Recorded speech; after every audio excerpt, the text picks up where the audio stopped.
Seja muito bem-vindo e bem-vinda ao podcast da BHH. As novidades da hematologia, hemoterapia e terapia celular, você ouve a seguir no nosso episódio do Hemoplay Podcast.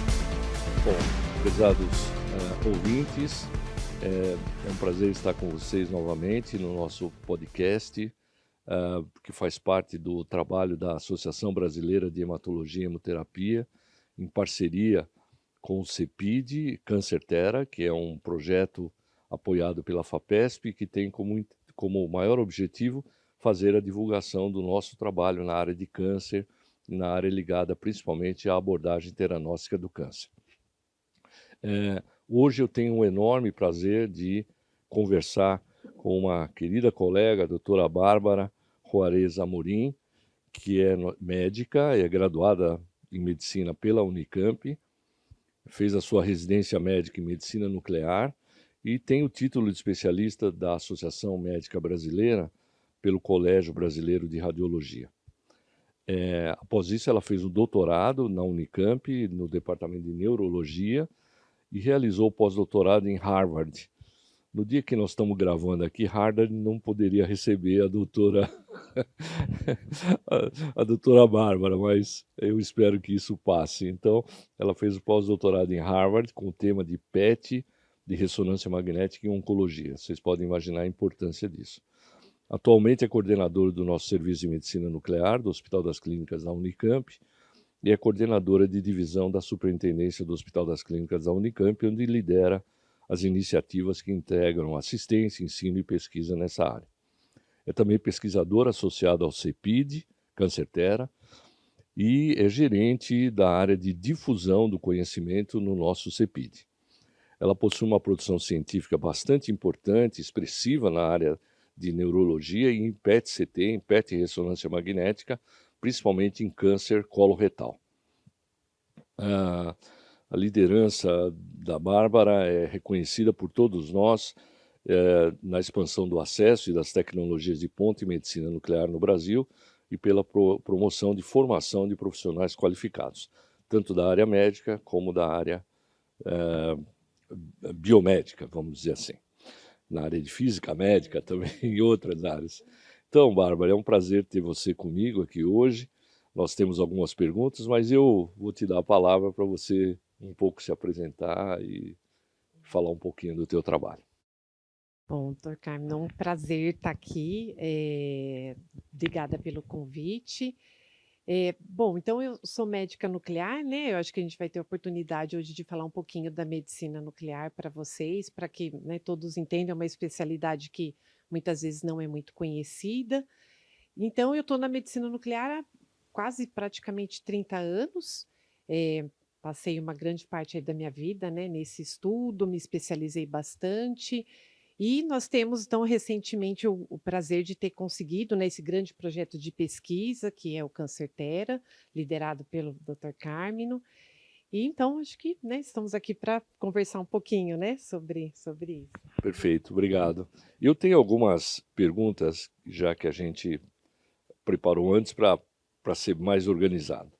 A primeira pergunta é a seguinte, Bárbara, em 2012, nós estamos falando de 13 anos atrás, nós submetemos a FAPESP e a FAPESP apoiou a aquisição de um PET-CT para a Unicamp, num projeto de EMU, e foi um investimento da ordem de $2,5 milhões na época, né?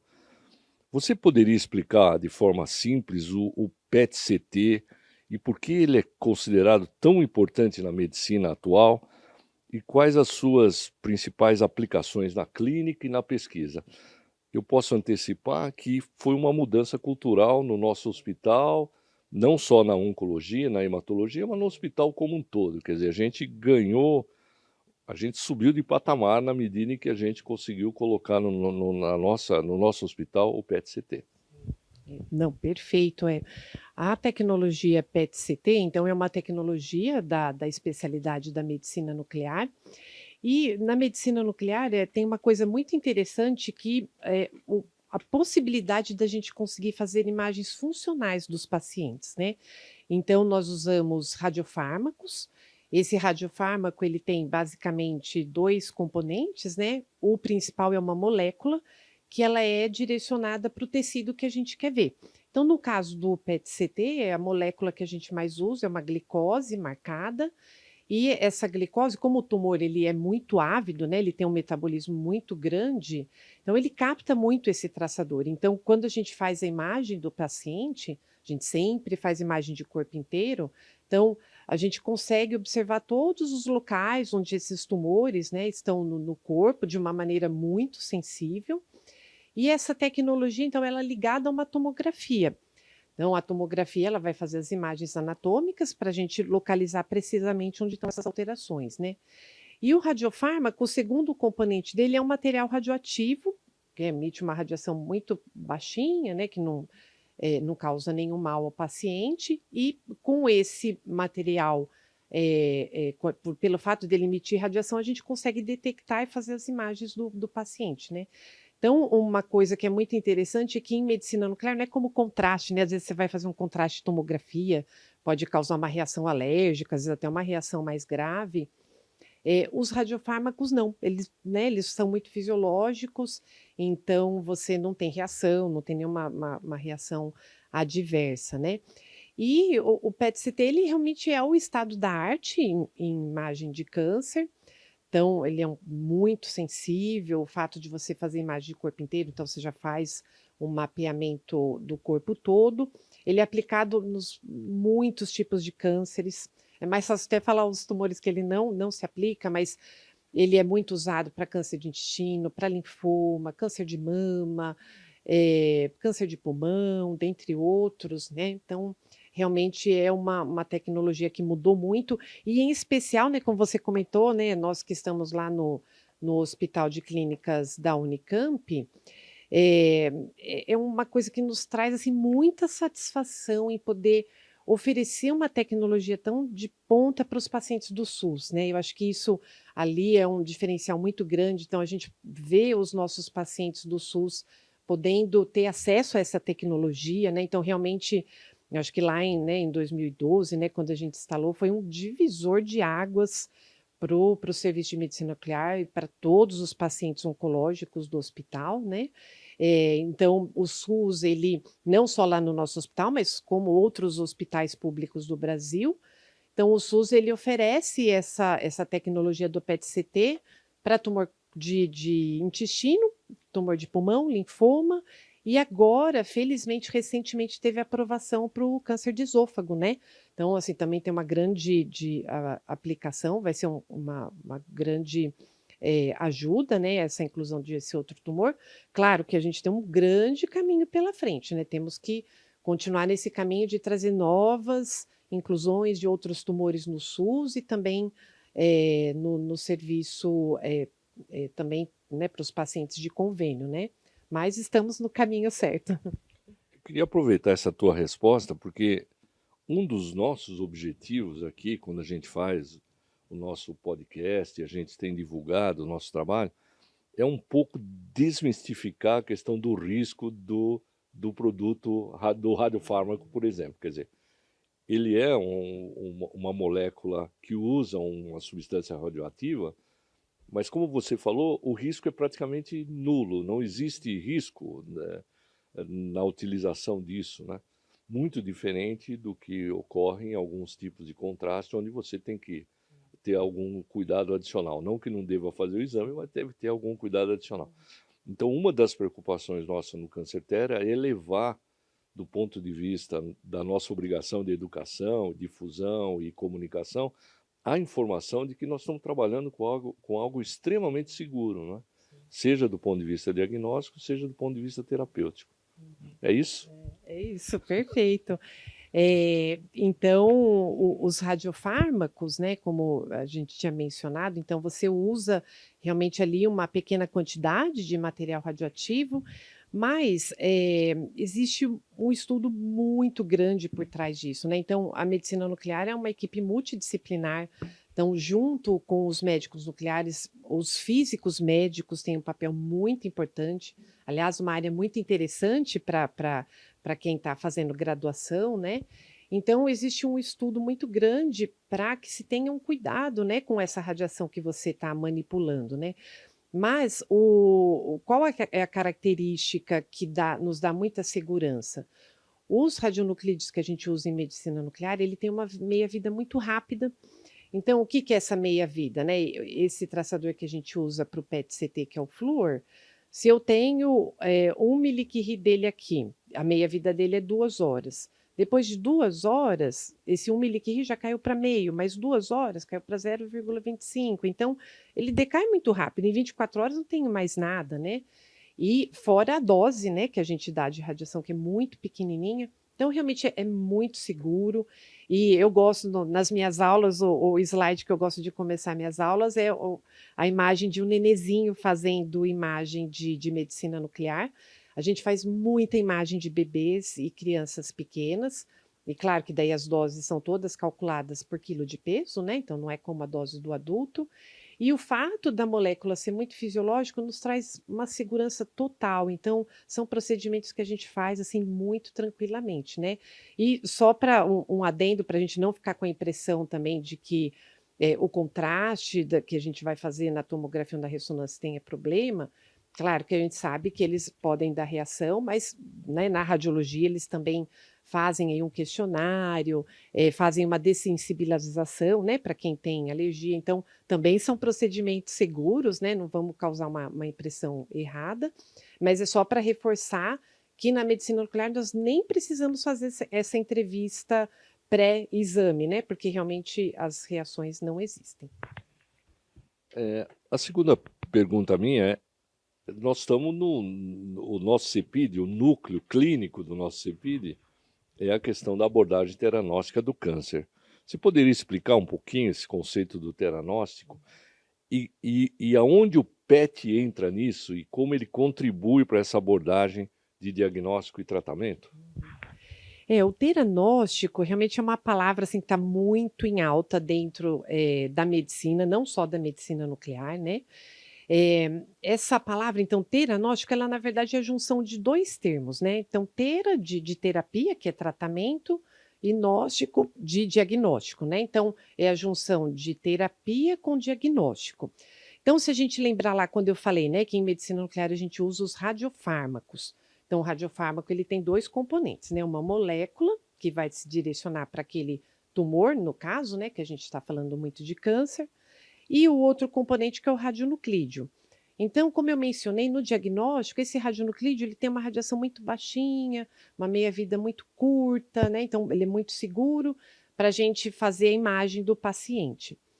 E uma coisa que é muito interessante é que a gente, para o tratamento, a gente pega a mesma molécula que vai se direcionar para esse tumor, só que aí aquele radionuclídeo a gente muda. Em vez da gente colocar esse radionuclídeo, né, que é para diagnóstico, agora a gente vai colocar um radionuclídeo que tem um poder de tratamento. Então, ele tem uma radiação, vamos usar um termo de mais forte, né? Não vamos entrar em termos técnicos, que acho que não é o caso, mas ele tem uma radiação mais forte. Então, uma vez que eu injeto na corrente sanguínea do paciente esse radiofármaco, ele vai ser captado dentro da célula tumoral. Só que aí ele tem um radionuclídeo ali que é capaz de matar essa célula. Então, esse é o grande trunfo, né? Então, eu consigo fazer uma terapia dentro da célula tumoral. E aí a gente consegue destruir aquela célula tumoral. Então, esse teranóstico é considerado, né, uma terapia-alvo, né? Hoje em dia se fala muito para câncer, das terapias-alvo. Então, mudou muito, né, o tratamento de câncer, que antigamente era, né, uma quimioterapia que ia lá, ou uma radioterapia que destruía tanto tecido bom como ruim. E agora não, né? Esses tratamentos da medicina nuclear, por exemplo, existem outros, não só da medicina nuclear. Então, ele é capaz de fazer essa terapia-alvo e agir só dentro da célula tumoral. Então, o paciente praticamente não tem nenhum efeito adverso, mesmo com a dose de terapia que a gente faz, né? Como se fosse um cavalo de Troia intracelular. É um bom Uma termo. radioterapia intracelular. Perfeito. Mas é muito interessante isso, né? Quer dizer, o tumor precisa ser ávido, ele precisa captar. Então, Sim. existe todo um procedimento que precede a terapêutica para ter certeza dessa capacidade do radiofármaco entrar na célula. Sim, e aí só um adendo também, né? A gente falou do radiofármaco, né? Existem, sim, centenas, diversos radiofármacos para câncer e para outros tipos de doença, mas mesmo falando em câncer, no Brasil isso tem crescido, né? Mas existem radiofármacos que conseguem se direcionar para tipos específicos de tumores, né? Então, realmente, o campo é muito amplo. Muito bom. Nós fizemos recentemente uma atualização do nosso PET-CT, né? Nosso PET-CT já tem mais de 10 anos, mas ele está lá novinho, funcionando, né? E nós fizemos essa atualização usando recursos da FAPESP, do nosso CEPID. Eu queria que você falasse um pouquinho o que motivou essa decisão, porque isso, obviamente, foi acolhido pela coordenação do CEPID, mas sugerido pelo Grupo da Medicina Nuclear, de fazer um upgrade do nosso PET e não adquirir um novo PET. Quer dizer, com 10 anos você poderia imaginar, não, está fora da vida útil, alguma coisa assim. Eu queria que você fizesse um comentário sobre isso e qual foi a economia que foi gerada com isso e quais são os benefícios que nós estamos tendo com esse upgrade. Foi muito interessante, né? A gente vê muito em medicina atualmente esses grandes equipamentos, né? O PET-CT, um tomógrafo, uma ressonância, são considerados grandes e, em geral, após 10 anos, eles chegam no que é chamado do final da vida útil deles. Então, as tecnologias acabam ficando obsoletas e a empresa não fornece mais peças e você acaba tendo que trocar esse equipamento, né? No caso no nosso PET-CT, duas coisas motivaram a opção do upgrade e não da troca de um equipamento, né? Um é que o nosso equipamento, apesar de já ter 12 anos, ele ainda é um excelente equipamento, inclusive ele é ainda comercializado no mercado, ele ainda é vendido no mercado. Então, nós estamos com uma tecnologia que a gente tinha a segurança de que ainda é muito boa. Mas o nosso maior receio era que ele chegasse no final dessa vida útil e a empresa nos deixasse, né, descobertos aí das peças. E as próprias empresas, de uns anos para cá, eles têm oferecido essa opção do upgrade. Então, nós optamos por essa opção, então é uma opção que ela sai mais em conta, e eles trocam todos os componentes do equipamento que chegaram que ficaram obsoletos, né? Então, em geral, são principalmente os computadores, porque esses equipamentos eles têm vários computadores ali, não só o computador para você startar, né, iniciar a aquisição das imagens, mas você tem os softwares também. Então, foi trocado todos os computadores ligados a ele, os softwares, e o coração do equipamento, que é o detetor, esse está novo, né? E isso que então motivou o upgrade. E a economia acaba sendo gigantesca, né? Porque um equipamento novo de PET-CT, preço varia bastante, mas, né, como você mesmo comentou, né, Dr. Carmen, está ao redor de 2,5 milhões de dólares. No upgrade, nós gastamos em torno de 400 mil dólares. Então, a economia foi de cerca de 2 milhões de dólares, né? Uma economia muito grande. E, além disso, nesse upgrade, a gente conseguiu realmente fazer um upgrade de algumas coisas que a gente tinha. Então, em termos do equipamento em si, nós instalamos um equipamento acoplado para poder fazer biópsias direcionadas pelo PET. Então, às vezes a gente detecta alguma alteração ali na imagem que a gente, principalmente quando é uma alteração única, é difícil às vezes a gente dizer se aquilo é realmente um tumor ou se é um processo inflamatório. E aí você precisa biopsiar aquela lesão. Então, esse equipamento que nós instalamos, você consegue fazer a biópsia guiada pela imagem e você biopsia exatamente onde está aquela lesão suspeita, né, para você fazer aí análise do anátomo patológico, né, do tecido. Nós também compramos algumas licenças do software e isso trouxe também vários benefícios. Então, entre eles, a análise para oncologia, que agora nós conseguimos fazer alguns cálculos da carga tumoral, que a gente chama, né? Então, a carga tumoral é ver quanto de tumor tem distribuído no corpo daquele paciente. E isso muda muito o prognóstico do paciente. E antes a gente tinha que fazer esse cálculo na mão, na unha, né? Então, desenhar bolinha por bolinha onde estavam as lesões.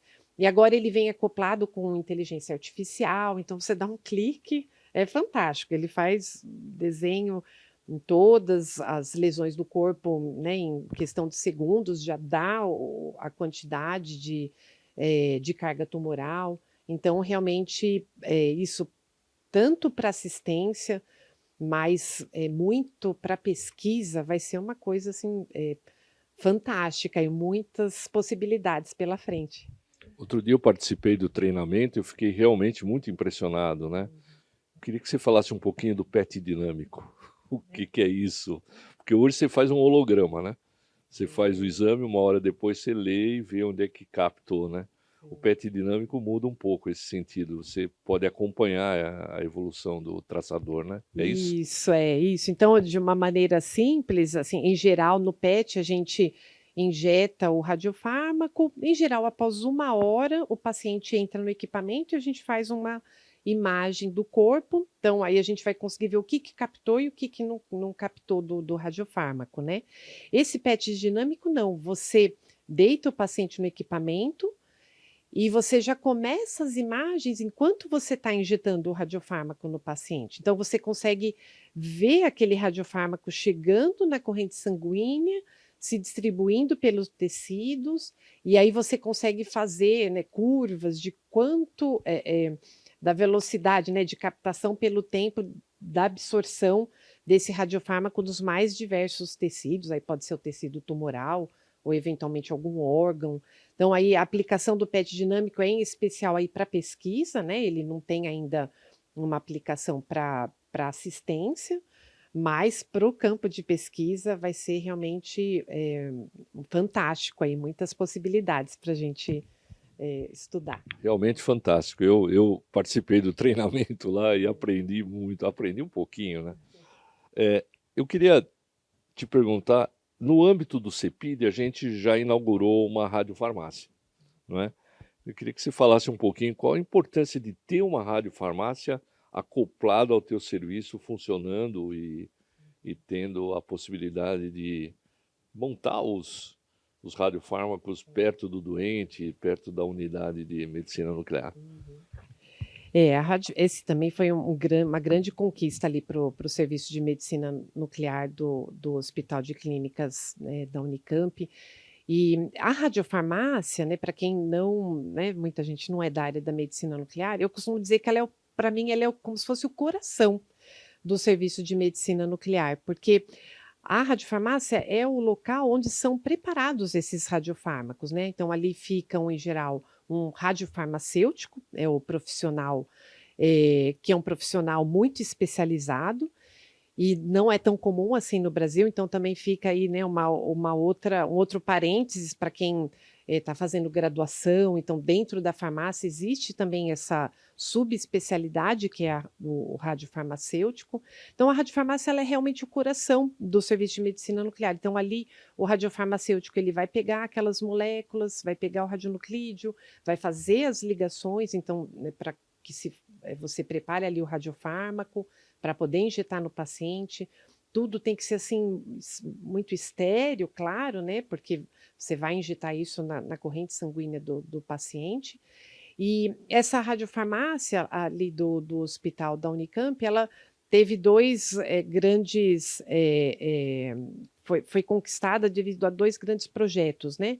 Um foi o projeto da Agência Internacional de Energia Atômica, liderado pela doutora Elba e pelo doutor Alain, que são ali do serviço. Eles conseguiram um projeto de cerca de 500 mil euros, né, para equipar, então, com equipamentos, essa radiofarmácia, que antes nós não tínhamos, e também o apoio do Cancertera, né, que a gente está conversando hoje, que é o projeto da FAPESP, que proporcionou ali a reforma do local para poder receber esses equipamentos, né? E a ideia ali é a gente ter um centro de treinamento para não só radiofarmacêuticos, mas para médicos nucleares, físicos. Então, 3 estagiários já passaram por lá. Então, esse é realmente um calcanhar de Aquiles da medicina nuclear no Brasil. é a pouquíssima disponibilidade de radiofármacos. Esse é o nosso principal problema, mais do que falta de equipamento. Então, a gente precisa trazer novos radiofármacos para o Brasil, a gente precisa formar profissionais para que trabalhem na área, farmacêuticos, radiofarmacêuticos, físicos médicos. Então, foi isso que fomentou ali. A gente tem realmente um local equipado, um centro de treinamento para a gente começar a usar esses novos radiofármacos, né? Muito bom. O tempo avança, né? É uma pena. Eu vou fazer uma última pergunta, mas que talvez tenha sido um dos maiores desafios nossos nesses 2 anos que nós estamos nesse projeto. Quer dizer, nós estamos agora, acho, nos finalmente de adquirir um grande equipamento, que é o estado da arte da medicina nuclear, que é o SPECT-CT CZT. CZT é cádmio, zinco e telúrio, se não me engano, são as 3. Eu te pergunto, o que essa nova tecnologia trará de ganhos assim para pesquisa e para assistência dentro do nosso serviço? Ele é um sistema de resolução semelhante ao PET-CT? Como é que eles são complementares? Enfim, como é que eles se conversam, entre aspas, né? E além da qualidade da imagem, ele vai ajudar em tempo de apropriação das imagens, resultados, laudos e... Então, nós somos muito ansiosos, porque esse SPECT-CZT, na verdade, é o primeiro da América Latina. A gente não tem nenhum outro equipamento. Então, nós estamos bastante ansiosos, estamos reformando a área para receber com toda a honra e circunstância esse equipamento. Então, eu queria que você falasse um pouquinho dele, porque parece que dentro de toda a área estrutural aí do nosso projeto, talvez seja a cereja do bolo, vamos dizer assim. Estamos vivendo tempos muito, muito animadores ali dentro da medicina nuclear do nosso hospital, da nossa instituição. Então, o SPECT-CT, a gente pode dizer que dentro da medicina nuclear existem basicamente 2 grandes tecnologias, né? Uma é a tecnologia PET-CT, que a gente, né, já conversou, e essa agora é uma tecnologia que chama SPECT-CT, então, onde a gente faz, em geral, as cintilografias. Então, para não entrar em termos técnicos, mas eles têm que ser equipamentos diferentes porque você usa materiais radioativos diferentes, né? Então, o tipo de radiação que eles emitem é diferente, né? Uma é pósitron, outra é gama. Então, você precisa de tecnologias distintas, né? Então, esse que a gente está falando agora, o SPECT-CT, esse que tem o adendo, né? CZT, né? Ele realmente é o estado da arte nessa tecnologia SPECT-CT, então ele tem um tipo de detetor diferente, que realmente essa tecnologia que a gente está trazendo vai ser uma das primeiras aí, né, na América Latina e no Brasil. Então, o grande benefício dele é esse detetor, ele consegue ter uma maior sensibilidade e uma maior resolução. Então, a resolução espacial dele é ao redor de 2,5 milímetros.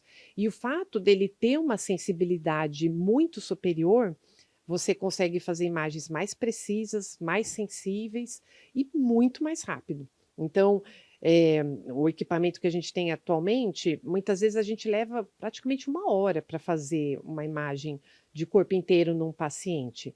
E com essa tecnologia CZT vai gerar em torno de 15 minutos. Então, o ganho vai ser espetacular para assistência e também para pesquisa. E o fato dele ter, então, essa maior sensibilidade também vai permitir que a gente consiga fazer o que a gente chama de cálculo de dosimetria interna. Mas, de uma maneira simples, esses cálculos eles vão nos ajudar a fazer o planejamento dos teranósticos, né? Em linha simples, é isso. E alguns desses radiofármacos que a gente usa para o teranóstico, a gente não consegue fazer imagem no PET. Então, muitas vezes aquele radionuclídeo, aquele radiofármaco, você vai fazer a imagem do paciente diagnóstica no PET, mas quando você for fazer a terapia, você vai precisar desse SPECT-CT para fazer os cálculos de planejamento terapêutico, né? Então, realmente vai ser um avanço incrível para o serviço. E eu queria só aproveitar fazendo um último adendo de, né, acho que a gente fica muito nítido, né, nessa conversa nossa, como as pesquisas são essenciais para os nossos serviços, né? A gente está dentro de um serviço, de um hospital público, né, que atende exclusivamente pacientes de SUS, e que se nós não tivéssemos essas grandes pesquisas, nada disso seria possível para esses pacientes. Então, tudo que a gente falou até agora tem, em parte, né, uma verba. Esse PET-CT está sendo adquirido com a junção de 2 verbas, né? Metade de uma verba de emenda parlamentar que o hospital conseguiu, mas a outra metade de projeto de pesquisa da FAPESP, né? O PET-CT foi com projeto de pesquisa, a radiofarmácia com projetos. Então, realmente a pesquisa é o que nos leva para cima, né? Dentro de um hospital universitário, como que a gente está dentro de uma universidade, né? É interessante como a tecnologia evolui, né, Bárbara? A gente fez o projeto do nosso CEPID em 2019. Ele só foi aprovado em 2023 por causa da pandemia, né? De 2019 a 2023, a tecnologia evoluiu tanto que aquilo que a gente pediu em 2019 já não era mais o que a gente queria. Então, a junção, na verdade, eu queria até agregar que não foram 2 recursos, foram 3 recursos, porque a nossa universidade está colocando um pouco de recurso, não é majoritário, majoritário realmente é das emendas e da FAPESP, para completar e a gente poder trazer esse SPECT-CT, não é? Então, nós poderíamos ter incluído no projeto original de pesquisa, mas não existia essa tecnologia, ela apareceu nesse interstício de tempo e nós aí fomos correr atrás, e foi uma arte foi uma batalha chegar até o final disso, né? Mas eu acho que com o upgrade do PET que foi feito, com o novo SPECT-CT, com a radiofarmácia, e a gente tem também um grande projeto de radioquímica que a gente vai poder falar em alguma outra reunião aqui, a gente deve avançar bastante nessa questão do projeto da abordagem teranóstica. Eu acho que a clínica ela é muito exploratória, né? O que eu estou junto com vocês, a gente, hemato, onco, medicina nuclear, todo mundo junto, explorando as novas possibilidades, né? Nós estamos falando aqui de medicina personalizada, estamos falando de tumores individualizados, às vezes não é nem a doença, né? É aquele tumor naquele paciente que tem aquelas características aí que vai poder receber, né? Então é uma coisa muito fascinante e é uma pesquisa diferente da que a gente fez durante toda a vida, porque não há aquela evolução muito cartesiana, vamos dizer, né? Tem que fazer fase 1, tem que fazer fase 2, fase 3. Nesse caso, a gente dá até de dizer o que é um, o que é outro, né? Pela característica quase que da individualidade dos tumores, né? Quer dizer, esse enorme polimorfismo dos tumores que a gente vê na área da genética, da genômica, por exemplo, a gente está vendo na clínica como é que eles se comportam e respondem a determinados tipos de abordagem terapêutica, né? Então é o futuro, né? É uma avenida que a gente está... A gente fica muito feliz de ver o tratamento, né, diagnóstico do câncer evoluindo tanto, né? Acho que isso, os maiores beneficiados é realmente a nossa população, né? Excelente. Eu acho que o nosso tempo está expirado, mas eu queria deixar a palavra para você, para fazer as suas considerações finais. Eu queria agradecer a oportunidade, né? Acho que é muito importante a gente divulgar o que é realmente, né, a medicina, diversas áreas da medicina, poder falar um pouco da medicina nuclear e desses projetos de pesquisa, os grandes projetos que nós conquistamos. E é isso, agradecer, né? Agradecer a vocês a oportunidade e obrigada.